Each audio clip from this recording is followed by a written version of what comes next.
Nous sommes ton toit.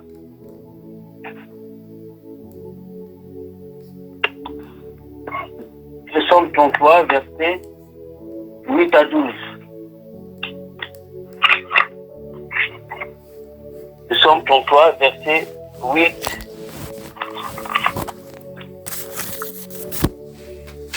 à 12.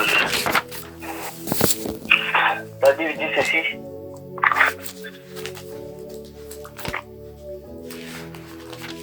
Que toute la terre craigne l'Éternel. Que tous les habitants du monde tremblent devant lui. Car il dit, et la chose arrive.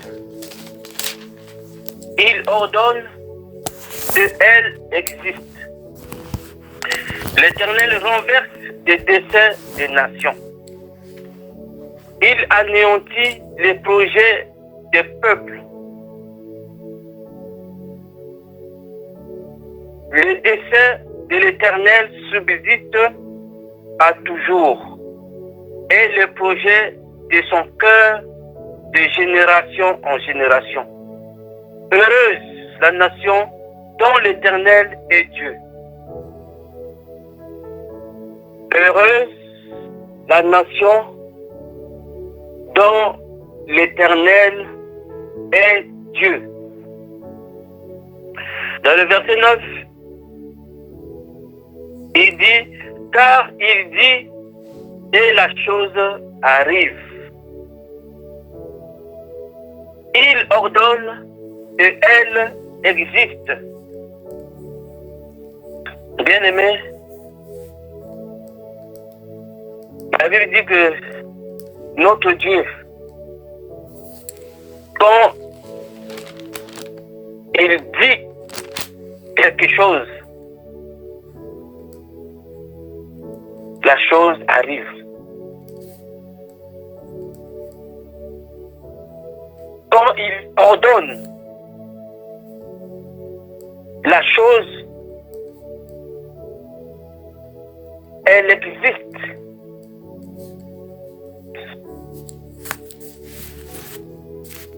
La Bible dit que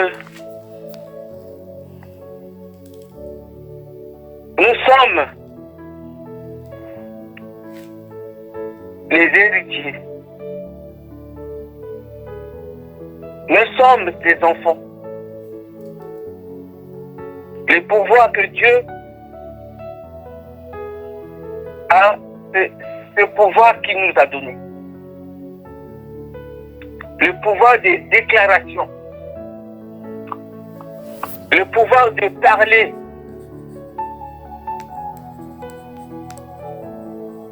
Nous devons être de ceux-là. Quand nous parlerons, il faut que des choses qui sortent de nos bouches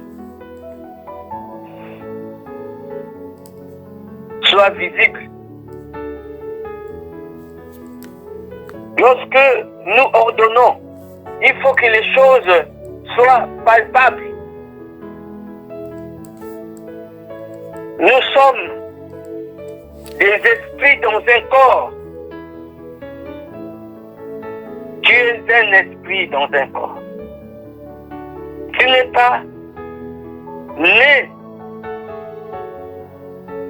de la chair et du sang, mais tu es né de l'esprit.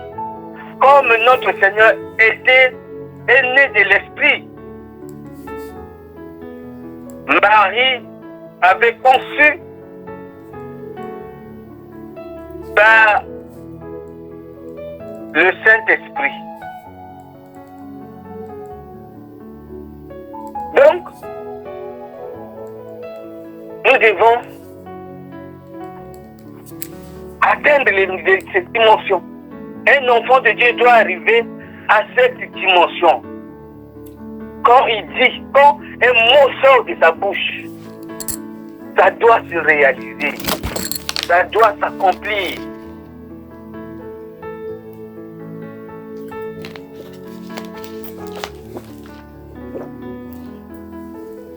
Et si aujourd'hui, nous ne voyons pas ces choses se réaliser dans nos vies, parce que nous ne connaissons pas réellement notre identité, tu ne connais pas qui tu es.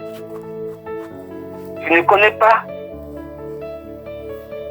la dimension de ton appel. Tu ne connais pas dans quelle dimension Dieu t'a appelé. Dieu nous a appelés. Dieu ne nous appelait pas pour être des hommes ordinaires. Dieu ne nous a pas appelés pour être des hommes vulgaires. Dieu nous a appelés pour être des hommes spirituels, des hommes puissants, des hommes extraordinaires.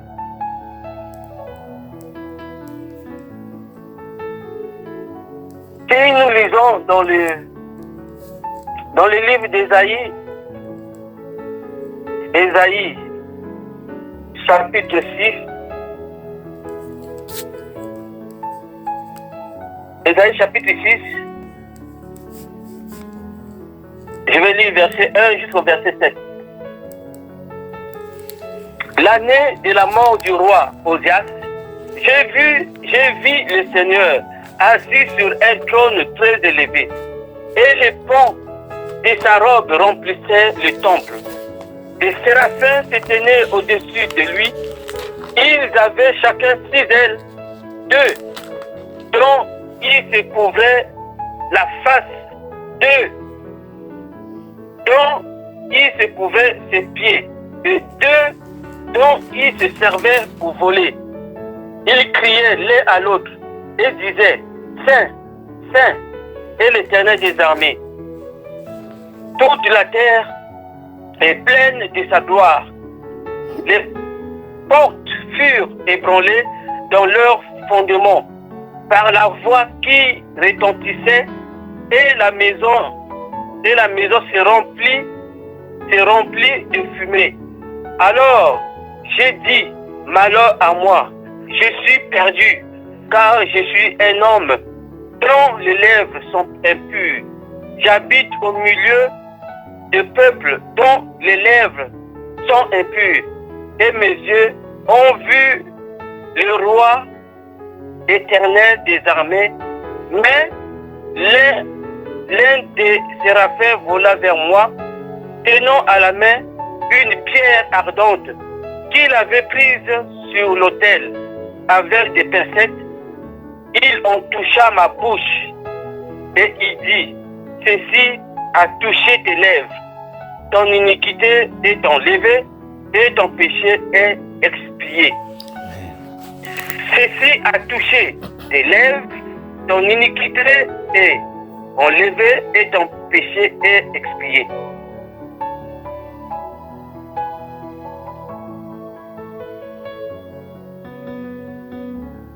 Donc ici c'est Ésaïe qui avait vu la vision dans la vision, l'Éternel. Et il disait: oui, malheureusement, je suis un pécheur, car je suis perdu. J'ai vu l'Éternel, le roi. Malheureusement, parce que je suis un pécheur, j'ai vu le roi des rois. Et le séraphin est venu avec une pierre qu'il avait pris il avait pris cette pierre dans le trône, et il a pris la pierre et il est venu mettre la pierre dans la bouche d'Ésaïe. Et il a dit: ceci a touché tes lèvres, tes péchés sont expiés et ton iniquité, ton péché, ton iniquité est enlevée et ton péché est expié. Donc, nous comprenons que la bouche, notre langue était blocage. C'est notre blocage. Ça te bloque. Ça t'empêche, ça nous empêche l'efficacité, ça anéantit, parce que nous préférons des mauvaises paroles. Ça affecte la puissance de nos paroles.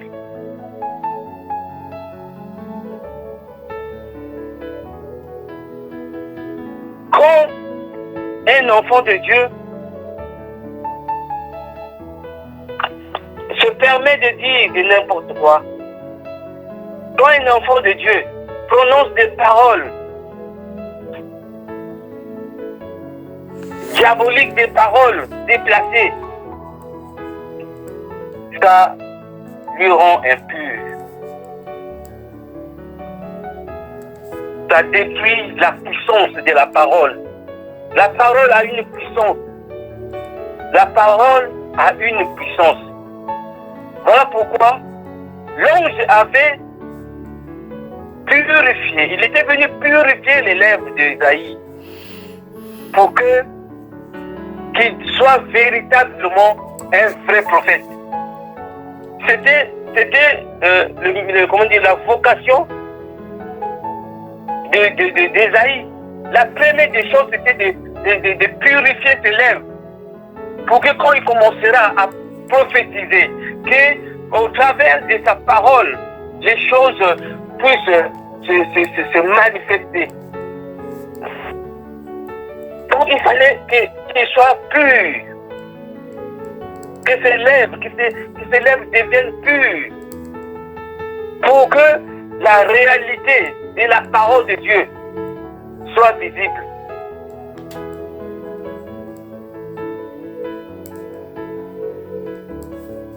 Donc nous avons le pouvoir en nous, bien-aimés. Tu as le pouvoir. Nous avons reçu le Saint-Esprit. Mais lorsque nous parlons, tellement que notre bouche est souillée, rien ne peut se produire, rien ne peut se faire. Rien ne peut se faire.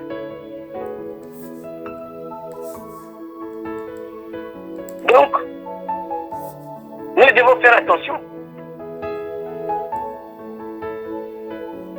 Le Saint-Esprit doit nous empêcher de s'essuyer. Le Saint-Esprit doit t'empêcher à s'essuyer. Qui a déjà évité les disputes? Parce que les disputes dessouillent. Qui a déjà évité les péchés? Qui a déjà fermé sa bouche pour ne pas s'essuyer? Qui a déjà évité les problèmes? Mais si quelqu'un veut te provoquer tout de suite, tu t'enflammes, bien aimé.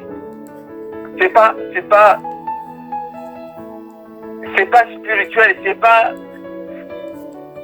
celui qui est rempli, c'est lui qui a le Saint-Esprit. Il évite de s'essuyer tout le temps, à chaque fois. Quand tu entends quelqu'un dire non, mais je ne veux pas discuter avec toi, non, je ne veux pas. Ça veut dire, si c'est un homme spirituel, un enfant de Dieu, c'est qu'il ne veut pas s'essuyer. Nous devons éviter, bien-aimé. Tu dois éviter. Parce que le pouvoir de la langue, le pouvoir de la parole, c'est ce que Dieu nous a donné. Tu as ce pouvoir-là de dire et les choses arrivent. Nous avons ce pouvoir. Tu as ce pouvoir-là. Mais à chaque fois, nous fuyons, nous prononçons des choses. Nous prononçons des choses qui nous souillent. Nous devons arrêter, bien-aimés. Parce que tu n'es pas n'importe qui, tu n'es pas n'importe qui. Tu n'es pas quelqu'un ordinaire. La vie spirituelle, c'est la vie des combats. C'est la vie de la puissance. C'est la vie des batailles, des combats spirituels. Mais quand tu perds l'efficacité, quand tu perds la puissance, quand tu perds le pouvoir, bien aimé, tu vas connaître une vie spirituelle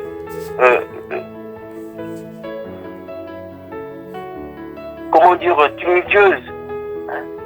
Donc, nous devons nous arranger. Évite de te souiller. Évite de prononcer des paroles maléfiques, des paroles qui te souillent, des injures. Nous devons déclarer. Nous sommes là pour déclarer des choses. Tu dois déclarer que ceci doit arriver. Et si tu es dans la crainte de Dieu, si tu respectes la parole de Dieu, tu verras ces choses s'accomplir, se manifester. Parce que nous avons reçu de Dieu ce pouvoir. Donc voilà, bien aimé, pour ce soir. Le pouvoir de la parole, le pouvoir de la langue. Quand il dit la chose s'accomplit, notre Dieu. Ce n'est pas seulement pour lui, c'est pour toi et pour moi. Pierre et Jean, ils ont dit, ce que nous avons, c'est ce que nous te donnerons. Lève-toi et marche. Et le paralytique a marché. C'était par le pouvoir qu'ils avaient en eux. Et ils avaient déclaré. Ils ont déclaré et le paralytique a marché. Mais parce que ce sont des gens qui font attention à leurs paroles, Si quelqu'un vient te chercher des problèmes, tu dois éviter, bien-aimé. Le diable, parfois, il t'envoie, il n'arrive pas à t'atteindre. Il va envoyer quelqu'un pour venir te chasser de querelles. Et toi, tu te laisses emporter, et voilà, le diable va entrer au travers des querelles. Il faut éviter les querelles. Tu es un enfant de Dieu. Tu as le ministère, nous avons le ministère de la réconciliation. Nous avons le ministère de la réconciliation. Nous n'avons pas le ministère de détruire. Mais notre ministère est de réparer, de résoudre les situations, des problèmes, d'apporter la paix, d'apporter les solutions. Voilà ce que nous avons reçu. Voilà ce que le Seigneur veut que nous puissions faire. Donc, il faut éviter les querelles, même si tu as raison. Même si tu as raison, évite les querelles. Évite les disputes. Évite les paroles inutiles. Dans la même bouche que tu veux bénir, tu veux encore détruire, tu veux encore salir. Mais il faudrait que ta bouche soit une bouche qui déclare ce moment. Reçois la guérison, reçois le miracle, reçois ceci. Lève-toi et marche. Donc voilà, bien-aimé, pour ce soir. Tu es un Dieu. Tu es la lumière du monde. Tu es la lumière de ta famille.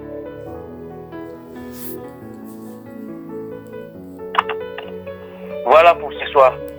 Que Dieu nous bénisse. Nous allons prier. Tu vas prier.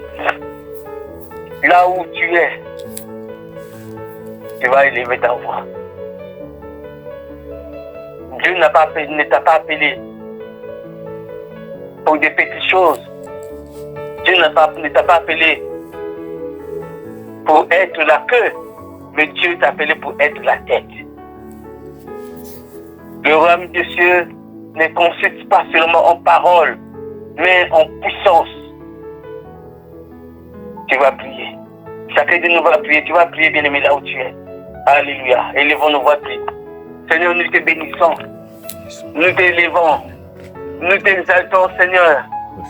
Tu es le Dieu qui dit un mot et la chose s'accomplit. Seigneur, nous voulons être de cela. Nous voulons être de ceux qui vont parler et la chose se manifester.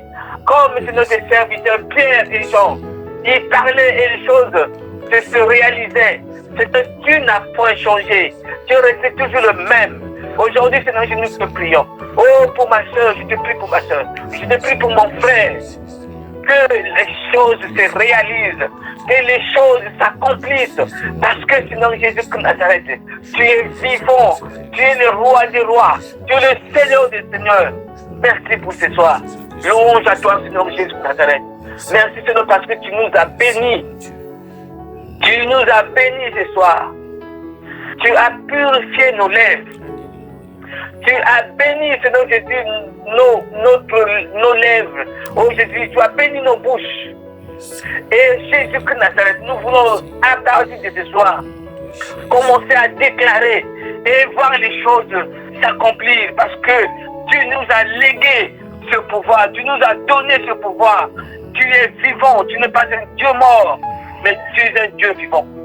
Merci Seigneur Jésus. Merci pour la grâce. Merci pour la grâce. Merci pour ton pouvoir. Merci pour ce soir.